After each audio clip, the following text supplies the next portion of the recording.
Hello, I am in grocery for shopping today. Kwentong afam tayo. So, once upon a time, ako ay naboboard sa aking life. So, ako ay nag-download ng isang dating app. So, ayun, swipe-swipe, scroll-scroll. And dahil hindi ko ugali na maunang mag-message doon sa aking mga sinaswipe, ay nag-aantay lang ako kung sino yung mag-message at yun ang aking i-entertainin. So, ayun nga, itong afam ko, unang nag-message. So, doon na nag-start ang aming conversation. So, to be surprised, ay nandito siya sa Philippines. So, agad pumasok sa isip ko kamit mo jowa mo. Kasi 'di ba, para sa akin, yung mga foreigners na nagpupunta ng Philippines ay kung hindi business trip ay minimit yung jowa. So, sabi niya ay wala siyang jowa at nandito lang siya dahil he's living in Malaysia and then patapos na ang kanyang visa, ma-expired na. So, instead na mag-extend siya, magbayad siya doon. So, ita-travel na lang niya. Pinagpipilian niya ay Indonesia or Philippines. So, Philippines ang pinili niya dahil ito ay mas malapit sa Malaysia. And para sa kanya ay safe kumpara dun sa isang country na yon.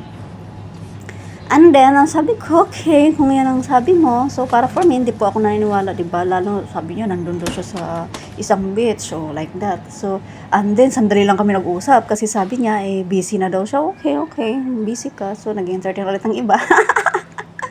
And then, hindi ko na inasahan. So, 1 week, nag-message ulit na, hi, kamusta, ganyan. Kung interesado ka, gusto mo, babalik ako ng Manila para, magkita tayo, ganyan. So, like that. Ang dami naming that time, for the second time na chat, marami na kaming getting to know to each other dyan sa chat na yan. So, ayan, fast forward, yun, nagkita na kami sa Manila. So, sa kanyang hotel, before anything else, so, sinabi ko sa kanyang mga kondisyonis ko na ito yung mga gusto ko. Ito, kumbaga, in short, love in bread. So, nag-agree naman siya. Kasi sabi niya, naghahanap po talaga siya ng girlfriend na magiging asawa niya and doon ay magiging mag-focus siya at iyon ay ang kanya magiging priority sa life. So, since okay sa kanya yung mga kondisyonis ko, o diba? So, ayun, nag-start na ang aming pag-loving-loving. Nagdi-date na kami sa MOA, like that, holding hands, eating. So, ang napansin ko sa kanya ay sweet siya and maalalahanin. So, may kunting problema lang yung meron lang kami mga hindi na pagkakaunawaan about sa culture natin, about sa food natin, ganyan. So, after that, no, talagang nagkuha na kami ng apartment and we are living together for 3 months and then doon mas nakilala ko ugali niya na may something talaga guys na talaga ang hirap. Pumapayat po talaga ako noon kasi pag yan bumibili na ng pizza, burger, fries, asahan mo hindi na yung kakain ng kanin. Madadamay po ako. So, ayun, laki na binagsak ng katawan ko. Tsaka, pinagdasal ko na lang talaga na sana magbago ugali niya. Yung matanggap naman niya kung anong meron sa Pilipinas na kasanayan, ganyan. Kasi talagang siya rin naman nag-a-adjust kasi sabi niya, bata pa. And then, nahirapan din siya mag-adjust sa ugali ko. Ganyan, parehas kaming dalawa. And then, since after 3 months of living together, so, bobalik na sa bansa niya. So, 5 months kami nag-LDR while nagpi-prepare ng aming requirements for wedding.